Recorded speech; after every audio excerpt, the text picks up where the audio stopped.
तो अगर आपका जिगरी दोस्त आपकी आंखों के सामने किसी ऐसे गड्ढे में गिर जाए जो कि 900 फीट से भी ज्यादा गहरा है, तो आप उस सिचुएशन में क्या करेंगे? ए, वो गया ये सोच के रो के घर चले जाएंगे, या बी, जब तक उसे निकालेंगे नहीं तब तक वहां से हटेंगे नहीं। जिन जिन लोगों ने ए सिलेक्ट किया है ना, उन सबको भी उसी गड्ढे में गिर जाना चाहिए, क्योंकि असली दोस्त वो होता है जो इतनी आसानी से हार नहीं मानता। और वैसे ही एक रियल इंसिडेंट पे बनी हुई एक मलयालम फिल्म जिसका नाम था मंजूमल बॉयज। ये फिल्म एक रियल इंसिडेंट पे बेस्ड है जो कि 2006 में हुआ था। लड़कों का एक ग्रुप था जो कि मंजूमल नाम के एक छोटे से सिटी से था। वो लोग कोडाईकनाल नाम की एक जगह पे जाते हैं घूमने के लिए, और वहाँ पे वो उस केव में जाते हैं जहाँ पे कमल हसन की एक फिल्म का शूटिंग हुआ था, गुना केव्स। उस केव में जाना स्ट्रिक्टली प्रोहिबिटेड होता है, लेकिन वो लोग कमल हसन के फैंस थे और उस एक गाने के फैन थे जो गाना मूवी की शुरुआत में दिखाया गया था जो उस केव में शूट हुआ था। तो वो देखने के चक्कर में वो लोग उस केव में चले जाते हैं और वहाँ मस्ती मस्ती में उनमें से उनका एक दोस्त एक गड्ढे में गिर जाता है। रियल स्टोरी स्टार्ट होती है यहाँ से। उसके बाद फिल्म जो इमोशनल ट्विस्ट एंड टर्न्स लेती है आपको उठने नहीं देती। तो इस फिल्म की सिनेमेटोग्राफी, ओ माय गॉड, आपको भी वो अपने साथ उस गुना केव के अंदर ले जाती है। इतनी ब्रिलियंट सिनेमेटोग्राफी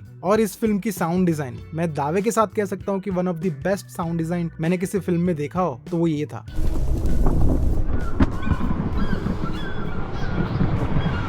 एक एक साउंड इफेक्ट का जो यूज हुआ है ना, बारिश की बूंदे,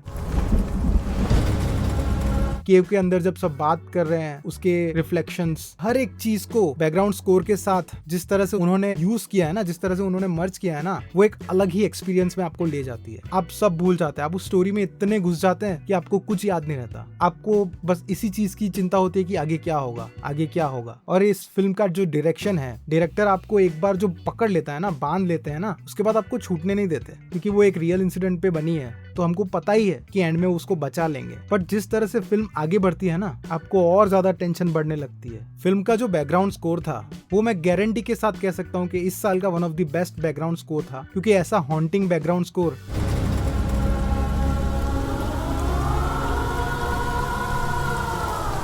आपको उस फिल्म की फील में से एक सेकंड के लिए भी बाहर नहीं आने देता। और कैमरा वर्क, कुछ एक्सेप्शनल कैमरा वर्क के साथ कुछ सीन शूट किए गए हैं इस फिल्म के। जब आप वो देखेंगे ना, आपको लगेगा कि इतनी ब्यूटीफुल जगह है लेकिन उतनी ही डरावनी है। इस फिल्म को देख के एक बार तो मुझे भी मन कर गया कि मुझे भी एक बार उस केव में जाना है। तो मूवी हर डिपार्टमेंट में एक्सेल करती है। Writing, screen play, direction, sound design, cinematography, camera work, lighting, I must say कुछ सीन्स में एक्सेप्शनल लाइटिंग है। जब वो उसका दोस्त गुफा के अंदर उतरता है, उस टाइम पे जो सीन्स बनाए गए ना, उस टाइम पे जो लाइटिंग है आपको डरा के रखते हैं। कम से कम 60 to 70% फिल्म एक ही जगह पे शूट की गई है, जो गुना केव है। एक बार वो उनका दोस्त उसके अंदर गिर जाता है, उसके बाद बाकी की 70% फिल्म शूट वहीं पे होती है। तो एक डायरेक्टर और एक सिनेमेटोग्राफर के लिए ये बहुत मुश्किल होता है कि अगर एक ही जगह पे ऑलमोस्ट पूरी फिल्म शूट हो रही हो तो उसको इंटरेस्टिंग बनाए रखना और देखने वाले को हिलने ना देना। तो वही चैलेंज आता है सिनेमेटोग्राफी, कैमरा वर्क और डायरेक्शन का। I must say Malayalam films इस साल जहां जा रही है ना, मलयालम सिनेमा में एक एक ऐसी फिल्म्स आई है ना इस साल, वो लोग ना किसी भी चीज के साथ एक्सपेरिमेंट करने से डर नहीं रहे। और इसीलिए मलयालम सिनेमा बाकी सारी इंडस्ट्रीज से इतने आगे हैं, क्योंकि वो लोग एक्सेप्शनल स्टोरी और उसके लिए पूरी मेहनत करते हैं। आप अगर मूवी देखते हैं ना, तो आपको लगता है कि इस मूवी में हर एक सीन में, हर एक चीज के पीछे कितनी मेहनत की गई है, कितना सोचा गया है। आप छोटी से छोटी डिटेल्स देख लीजिए। कुछ सीन्स इतने ब्यूटीफुल है पूरी मूवी में, तो हर एक चीज में आप अगर एक्सेल कर रहे हैं ना। देखिए, इंडिया में बहुत सारी अलग अलग फिल्म इंडस्ट्री है, उसमें से 4 जो मेजर फिल्म इंडस्ट्रीज हैं, जैसे कि सबसे पहली आती है बॉलीवुड, उसके बाद तेलुगु, तमिल और मलयालम। ये 4 है जो मेन इंडस्ट्रीज हैं। उसमें से मलयालम फिल्म इंडस्ट्री है ना, एक छोटी फिल्म इंडस्ट्री है, तो उनके पास ना हमेशा बजट के कंस्ट्रेंट रहते हैं। उन लोगों को अपनी स्टोरीज को एक्सप्लेन करने के लिए बजट बहुत कम मिलता है, फिर भी वो लोग अपने कम बजट में भी इतनी ब्रिलियंट मूवीज बनाते हैं ना। अगर आप देखेंगे ना, मलयालम फिल्म इंडस्ट्री का जो कंटेंट है ना, बाकी सारी फिल्म इंडस्ट्री से काफी ऊपर है। वो लोग इतने कम बजट में डायरेक्शन, म्यूजिक, सिनेमेटोग्राफी सब कुछ करते हैं कि आपको लगता है कि ये इतने छोटे बजट में इतनी ब्रिलियंट मूवी कैसे बन सकती है। बट शायद इसीलिए मलयालम फिल्म इंडस्ट्री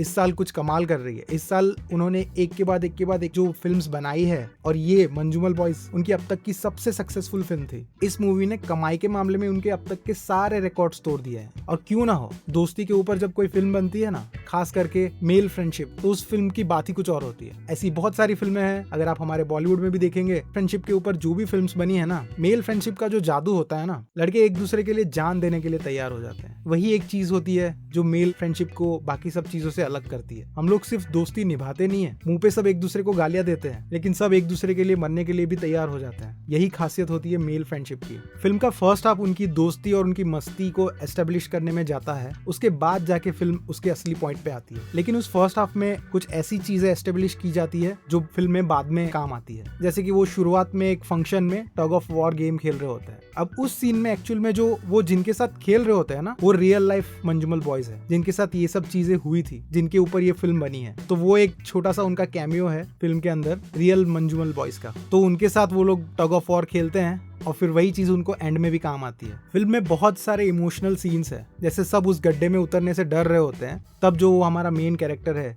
जिसको सौबिन जी ने निभाया है, वो कहता है कि मैं उतरूंगा उसे बचाने के लिए। बाकी सब डर रहे होते हैं, लेकिन उसके दोस्त को बचाने के लिए वो उतरने के लिए तैयार हो जाता है, क्योंकि वो अपने ग्रुप में सबसे बड़ा होता है और हमेशा से उसी ने पूरे ग्रुप को संभाला होता है। तो वो अपनी ड्यूटी करने के लिए उतरता है। तब उसका दूसरा दोस्त होता है पीछे से उसे कहता है कि भाई तूने सोच लिया है ना, क्योंकि यहाँ पे उतरना बहुत मुश्किल है। और वो पूछता है अगर मेरी जगह तू होता तो तू क्या करता? तब वो कहता है तू नहीं जाता तो मैं चला जाता। ये होती है रियल फ्रेंडशिप की पहचान। और एंड में एक और सीन है, जब सुभाष जो उस गड्ढे में गिर गया था, उसकी माँ को जब रियलाइज होता है कि जिसने उसके बेटे को बचाया था वो सीजू था, तब वो जब उसके पास जाके माफी मांग के रोती है, वो एक सीन है जो आपको बहुत ही इमोशनल कर देता है। तो ये फिल्म हर तरीके से आपको छुएगी, आपको डर लगेगा, आपको इमोशनल भी कर देगी, आपको अपनी सीट से बांध के रखेगी, आपको थ्रिल फील होगा, कॉमेडी भी है तो आपको हंसी भी आएगी। हर तरीके से ये फिल्म एक्सेल करती है। मंजूमल बॉयज हिंदी में हॉटस्टार पे भी अवेलेबल है। मैं आपको सजेस्ट करूंगा एक बार आप देखें, फिर आप मुझे अपना रिव्यू बताइएगा। Thank you.